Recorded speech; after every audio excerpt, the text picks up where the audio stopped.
皆様こんにちは。ナオミライフのナオミです。今回もご覧いただきましてありがとうございます。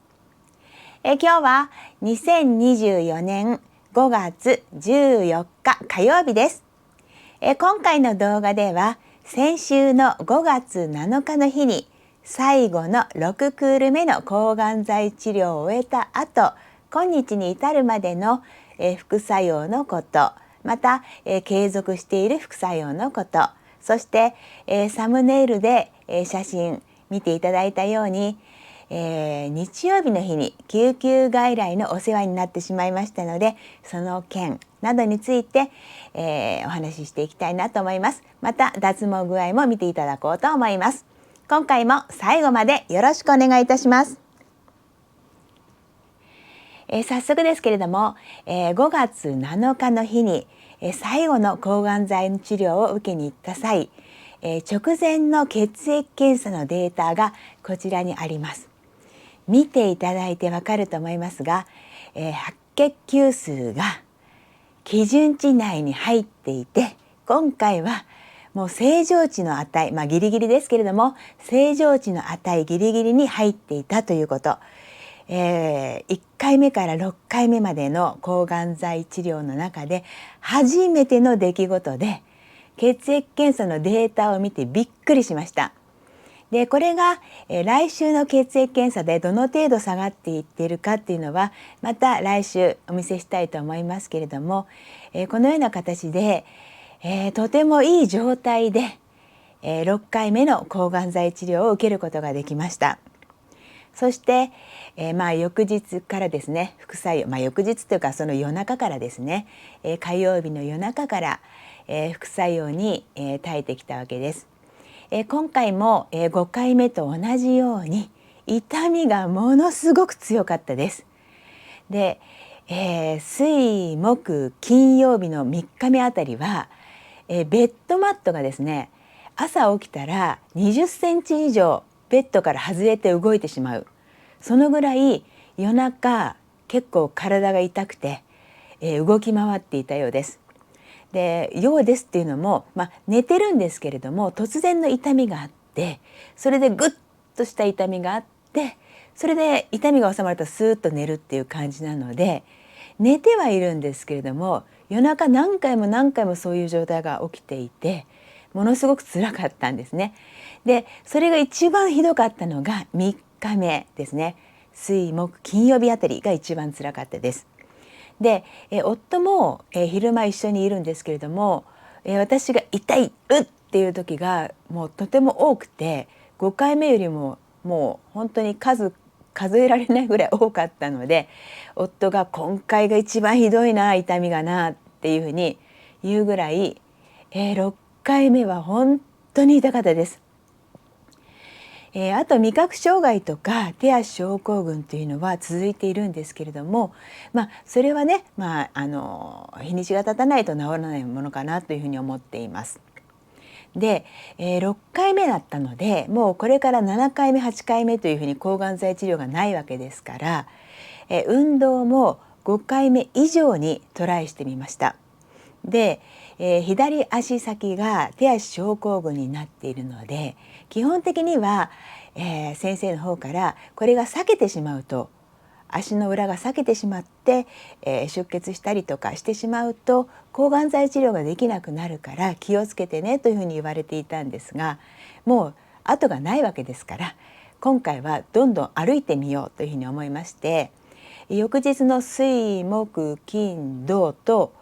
4日間歩きました。トレッドミルですけれども約1時間ウォーキングをしました。であとは、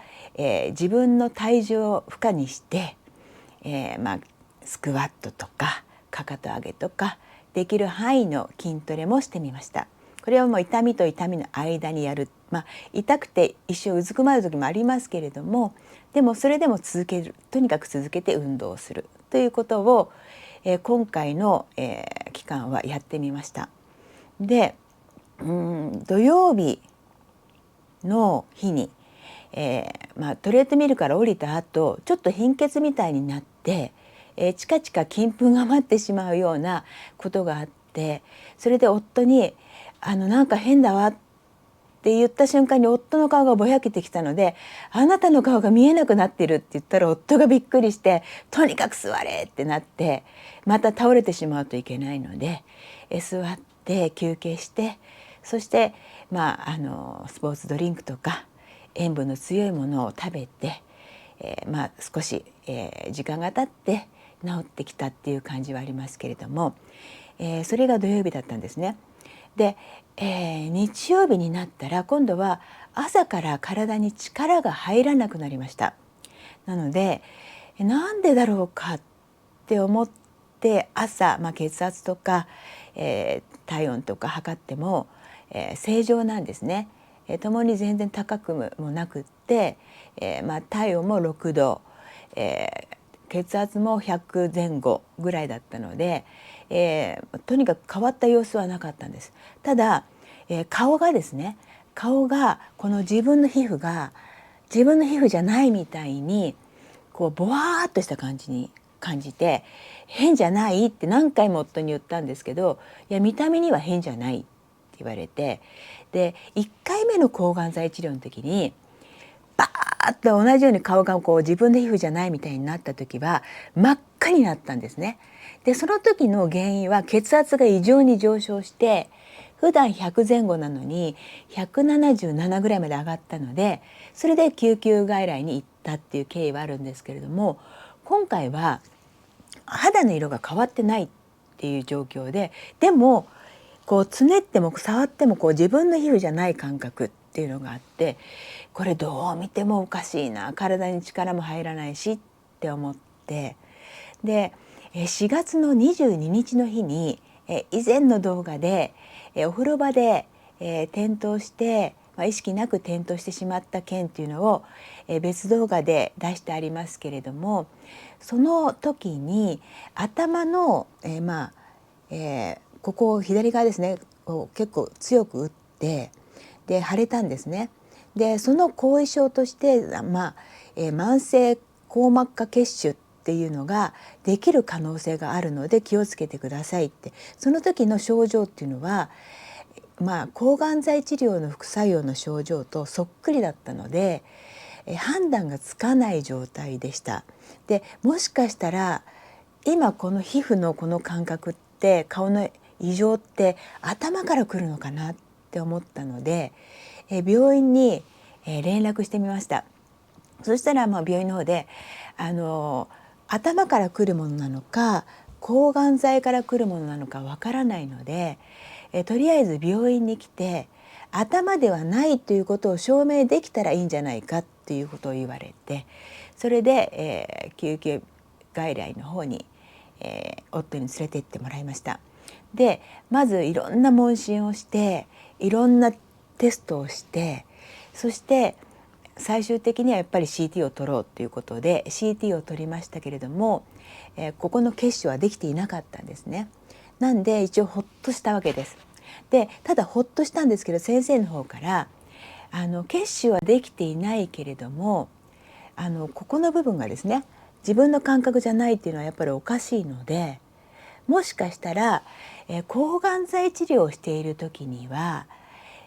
血栓ができやすくなるということで脳梗塞の疑いがあるかもしれないということで、これは、CT では分かりにくくて MRI を取らないと分からないというふうに言われたんですね。で翌日にもう一回病院に来ますかって言われたんですけれども、どうせなら日曜日のうちにやってもらいたいっていう話をして、急遽 MRI の方も、やりました。で、実際血液とかも取って MRI も取って CT も取ってってやった時に、脳梗塞の疑いはなかったので、先生は、やっぱりこれは抗がん剤の副作用だね、頭の方から来るものではないということが、証明できたので、これはもう抗がん剤としか思えないねということになりましたので、抗がん剤の副作用だったら仕方ないんだなと思って帰ってきたわけです。ただこの顔がこう自分の皮膚じゃなくなるような感覚っていうのは抗がん剤の副作用で起きるんだなっていうことを皆さんにも知ってほしいなって思ったので、今回、説明させていただいたわけです。抗がん剤って本当に何が起こるかわからないなっていうふうに思ったのが、今回です。1回目から6回目までいろんなことがありましたけれども、本当に計り知れないような副作用が起きるものなんだなっていうことを思いました。今現在、治療されている方もいらっしゃると思いますので、もう本当に些細なことでも、なんか不安なこと、体に異変が起きた時には、行っていらっしゃる病院の方に連絡をして、検査してもらう、治療してもらうっていうことが一番大事なことじゃないかなというふうに思います。では、早速ですけれども、次脱毛の方ですね。脱毛に関しては、見ていただくと分かるんですけれども、6回目を終えて、1週間ぐらいですね。でも眉毛はまだあります。でまつげももう本当にまばらですけれどもまだあります。で鼻毛も体毛も陰毛もまだあります。全部ツルツルになっているところはありませんという状態です。で、頭皮に関してはどうでしょう。6回目終わってここまで残っているものなんだなっていうふうに自分では思いますけど、いかがですか？特に